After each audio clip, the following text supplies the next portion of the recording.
नमस्कार। भूखे भजन न होए गोपाला, ये लो अपनी कंठी माला। ये आपने बहुत बार सुना होगा। इस उक्ति का मतलब क्या है? साधारण सा अगर हम अर्थ लें तो इसका एक ही मतलब है कि जब तक पेट में भोजन नहीं है, भजन हो नहीं सकता। क्योंकि भोजन इस शरीर की आवश्यकता है, इस शरीर की नीड है। नीड्स अगर पूरी नहीं होंगी तो भक्ति भावना के क्षेत्र तक व्यक्ति कैसे पहुंचेगा?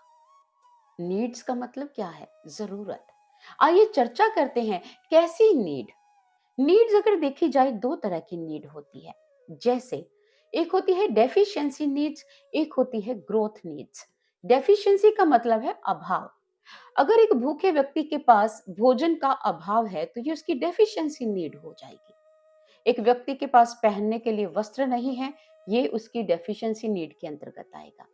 एक छोटा बच्चा है, स्कूल पढ़ रहा है, लेकिन अगले महीने फीस चुकाने के लिए पैसे नहीं है, ये भी डेफिशिएंसी नीड्स के अंतर्गत आएगा। एक होती है ग्रोथ नीड्स। व्यक्ति के पास पैसा है, कपड़े हैं, भोजन है, लेकिन हर महीने जितना दुकान से, जितना बिजनेस से लाभ हो रहा है, एज इट इज उतना ही हो रहा है, कोई ग्रोथ नहीं है। व्यक्ति विकास चाहता है। व्यक्ति का विकास मन में लाना और विकास की भावना होना बहुत अच्छी बात है। तभी व्यक्ति के जीवन में उल्लास रहेगा। अगर पानी है, वो बह रहा है, बहना उसका स्वभाव है, पानी रुक जाएगा तो सड़ांध मारेगा। इसीलिए कहते हैं कि व्यक्ति के जीवन में ग्रोथ होती रहनी चाहिए। अगर विकास होगा तो उल्लास होगा। विकास अवरुद्ध हो जाएगा तो व्यक्ति भी परेशान हो जाएगा, उसके जीवन में उल्लास नामक तत्व मिट जाएगा। इसलिए हमें इन दोनों जरूरतों को मद्देनजर रखते हुए, हमारे एक वैज्ञानिक हुए हैं मैस्लो, कई लोगों ने उन्हें मास्लो भी कहा है। उन्होंने एक थ्योरी दी है जिसका नाम है हिरार्की थ्योरी। हिरार्की अर्थात स्टेप बाय स्टेप। उन्होंने स्टेप बाय स्टेप हमें 5 तरह की नीड्स बताई हैं, जो हर व्यक्ति की नीड है और इससे कोई व्यक्ति इनकार कर ही नहीं सकता है। आइए हिरार्की स्टेप्स जो हैं, स्टेप बाय स्टेप जो थ्योरी हमारे सामने आई है मैस्लो की, वो हमें क्या बताना चाह रही है। वो कहते हैं कि व्यक्ति की सबसे जो पहली जरूरत है वो फिजियोलॉजिकल नीड है। और फिजियोलॉजिकल नीड में क्या आता है? इसमें आता है भोजन, पानी, वस्त्र, कपड़े, सेक्स। ये व्यक्ति की शरीर की आवश्यकताएं हैं। शरीर को ढकने के लिए वस्त्र हर एक व्यक्ति को चाहिए। शरीर को आप पेट भरने के लिए, इस क्षुधा के निवारण के लिए भोजन चाहिए। प्यास शरीर में होती है, इस शरीर को भी प्यास लगती है तो ये जल मांगता है। जल भी सभी को चाहिए। ये शरीर बना है इस संसार की उत्पत्ति के हेतु। काम बना है, काम व्यक्ति के शरीर की जरूरत है। ये एक बेसिक नीड मानी गई है और इससे व्यक्ति इनकार भी नहीं कर सकता। यह है फिजियोलॉजिकल नीड्स। दूसरा क्या है? उन्होंने बोला दूसरी आवश्यकता जो व्यक्ति की नीड है वो है सेफ्टी नीड्स। दूसरे स्टेप में उन्होंने सेफ्टी नीड्स की चर्चा की। अर्थात आपने धन कमाया, आपको लाभ हुआ, लेकिन उस धन को सुरक्षित कहाँ रखेंगे? सेफ कहाँ रखेंगे? बैंक में, तिजोरी में, लॉकर में? बिल्कुल सही। अगर उसकी सुरक्षा नहीं होगी, अराजकता का वातावरण होगा, अगर डकैती बढ़ी होगी, लूटपाट होगी, तो आप कहेंगे सेफ्टी कहाँ है? यानी कि सेफ्टी हमारे जीवन की आवश्यकता है। हम अपने जीवन को देखिए, हम लाइफ इंश्योरेंस करवाते हैं, इसको भी सिक्योर करते हैं। इलाज के लिए खर्चा निकालना होगा, अगर अचानक कहीं दुर्घटनाग्रस्त होते हैं, कोई अंग भंग होता है, हम अपनी इंश्योरेंस करवाते हैं। कनाडा में है, घरों की इंश्योरेंस होती है, गाड़ियों की इंश्योरेंस होती है। बिना इंश्योरेंस वाली गाड़ी आप सड़क पर चला भी नहीं सकते हैं। हर गाड़ी की इंश्योरेंस चाहिए, मकान की इंश्योरेंस चाहिए। यहाँ पर जो रेंटल होते हैं, कई लोग वो भी अपनी इंश्योरेंस करवाते हैं। इसलिए जो सेफ्टी नीड्स हैं, ये व्यक्ति की मूलभूत आवश्यकता के अंतर्गत आ रही है। क्योंकि अगर आपने जो कुछ अर्जित किया है, चाहे ये मानव तन है, चाहे वो पैसा है, चाहे घर है या गाड़ी, इसकी सुरक्षा, इसकी इंश्योरेंस आवश्यक है। तीसरा जो मैस्लो ने थ्योरी के अंतर्गत तीसरी नीड की चर्चा की है, वो तीसरी आवश्यकता है सोशल नीड्स। सोशल मतलब सामाजिक। जैसे आप संसार में रह रहे हैं, आप संसार में रहते हुए आप कभी अपने मित्र के काम आते हैं, कभी मित्र आपके काम आता है। यहाँ अगर आप ये सोचिए कि मैं अच्छा कमाता हूँ, मेरे पास अत्यंत पैसा है, अच्छा घर है, मुझे किसी की आवश्यकता ही नहीं है, और आप संसार से, समाज से दरकिनार हो लें, गाड़ी नहीं चलेगी। आपकी खुशी उत्सव के मौके पर अगर संबंधी और समाज के लोग नहीं आएंगे तो आपको अपनी खुशी क्या अधूरी नहीं लगेगी? अपनी खुशी किससे बांटेंगे? इन्हीं लोगों से। अर्थात आपकी ये सोशल नीड्स हैं। आपके घर में दुख है या आपके घर में कोई दुर्घटना हुई है, कोई मरण हुआ है और कोई आपके संबंध में, कोई आपके पास ना आए, आपसे दुख व्यक्त ना करे, संवेदना व्यक्त ना करे, आप एकाकी बैठे रहें, तो कैसा लगेगा आपको? जिस जरूरत के समय आपको लोगों का कंधा चाहिए और वो ही आपको ना मिले। इसलिए ये सामाजिक आवश्यकता व्यक्ति के जीवन की आवश्यकता है। संबंध, व्यक्ति चाहता है उसका समाज में अच्छे संबंध हो, अच्छे रिलेशन हो, लोगों से तालमेल उसका बड़ा होना चाहिए, लोग उसे जाने, वो लोगों के प्रति काम आए, लोग उसके प्रति काम आए। ये सोशल नीड है। अगर हम सोशल बीइंग हैं तो ये सोशल नीड्स भी व्यक्ति की हैं। इसी प्रकार चौथी आवश्यकता है एस्टीम नीड्स। एस्टीम का मतलब आत्मसम्मान, सम्मान, प्रशंसा और जिसे हम कहते हैं अभिवादन करना। आप समाज सेवी हैं, लोगों के कल्याण के लिए कार्य करते हैं, गरीब बच्चों की कई बार फीस पेश करते हैं या आप किसी गरीब लड़की के ब्याह में अपना अन्न का या अपने धन का हिस्सा डालते हैं और आप इस प्रकार के उपकार कर रहे हैं और समाज में प्रतिकार में आपको क्या चाहिए?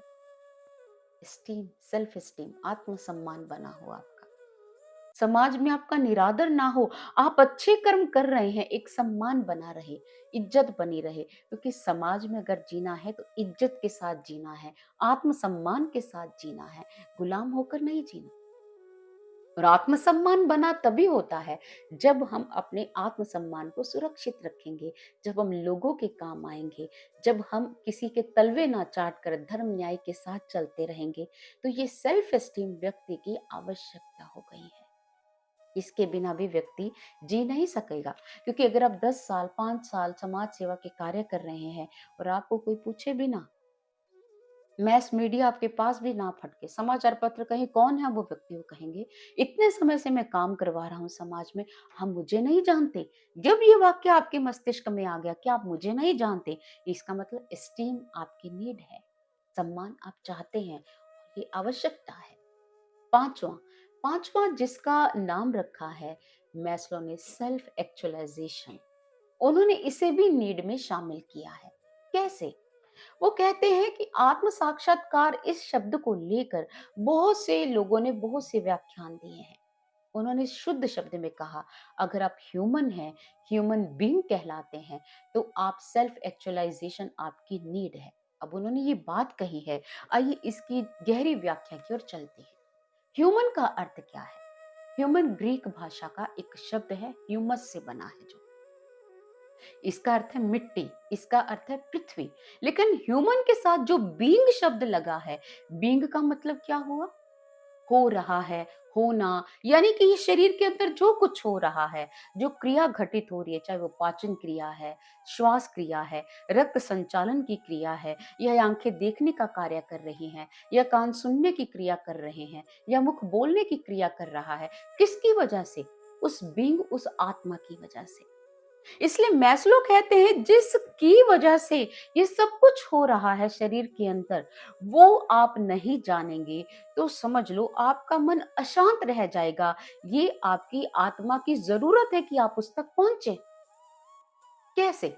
मान लो आप किसी अकाल ग्रस्त क्षेत्र में बैठे हैं या आपदा ग्रस्त क्षेत्र में बैठे हैं, तो होता क्या है कि आप तक कोई रसद सामग्री पहुंचा रहा है, एक दिन पहुंचाई, 2 दिन और पूरा महीनों आप तक सामग्री पहुंची, तो आप कहेंगे शुक्र है उस बंदे का जो हम तक सामग्री पहुंचा रहा है। उस व्यक्ति को जानना, उस व्यक्ति को धन्यवाद करना, उस व्यक्ति को देखना भी, कौन है वो व्यक्ति जो ऐसा कर रहा है। इसी प्रकार इस आत्मा की वजह से जो हम देख रहे हैं, सुन रहे हैं, बोल रहे हैं, उसको देखना, उसका धन्यवाद करना, उसके प्रति आभार व्यक्त करना, यही तो है ह्यूमन बीइंग होना। हमारे अंदर आत्मा है, भटकने की जरूरत नहीं है, उस तक पहुंचने की जरूरत है। इसलिए मैस्लो कहते हैं, मैस्लो ने जब ये पांचवी नीड मानव समाज के सामने रखी कि ये आपकी आवश्यकता है, उन्हें मानवतावाद का जनक भी कहा गया। ये उपाधि उन्हें इस वजह से मिली। उन्होंने अध्यात्म को इन शब्दों में मानव समाज के सामने परोसने की कोशिश की कि आप अपनी इस ज़रूरत को पूरा करें। आपने इस दुनिया में ऐसे बहुत से लोग देखे हैं जो अच्छे मुकाम पर हैं, जिनकी पोस्ट अच्छी है, पैसा अच्छा है, समाज में मान-सम्मान, रुतबा है और सब कुछ होने के बाद भी अगर आप उनसे पूछिए आप संतुष्ट हैं? कहेंगे फिर भी अधूरा है। मेरे गुरुदेव कहा करते थे कि एक बहुत बड़ी एक संगीतज्ञ हुई है, उनसे जब किसी प्रेस रिपोर्टर ने पूछा आपका इतना मान-सम्मान, पैसा, रुतबा आपने सब कुछ पाया, आप अपने जीवन से संतुष्ट हैं? तो वो कहती है कि इतना कुछ पाने के बाद भी कुछ अधूरा रह गया है, लगता है कुछ पूरा नहीं हुआ। जो नहीं पूरा हुआ, यही हायरार्की अर्थात 5वां स्टेप, स्टेप बाय स्टेप जो अंतिम चरण था, यही तो पूरा नहीं हुआ था। जिसकी वजह से आपको सम्मान मिला, वो आत्मा अगर शरीर से निकल जाए तो आप डेड बॉडी हो गए। आप जब तक जीवित हैं, आपको ह्यूमन बीइंग कहते हैं, सोशल बीइंग कहते हैं। आप मृतक हो गए तो मृतक शरीर को क्या कोई ह्यूमन बीइंग कहता है? मृतक व्यक्ति को क्या कोई सोशल बीइंग कहता है? मृतक को तो डेड बॉडी कहते हैं, क्योंकि इसमें बीइंग तत्व निकल गया है। इसलिए उस सेल्फ एक्चुअलाइजेशन की ओर बढ़े। महात्मा बुद्ध ने कहा अप्पा दीपो भव। अपना दीप प्रज्वलित करें और प्लेटो ने कहा नो दाई सेल्फ, अपने आप को जानो। इसलिए मैस्लो इस वैज्ञानिक ने जो मानव समाज के सामने हिरार्की थ्योरी के द्वारा जो 5 नीड्स रखी हैं, 5 आवश्यकताएं रखी हैं, स्टेप बाय स्टेप सबकी ओर बढ़े और अंतिम जरूरत को जरूर पूरा करें और अपने जीवन के इस लक्ष्य को साकार करें, जीवन को सफल करें। धन्यवाद।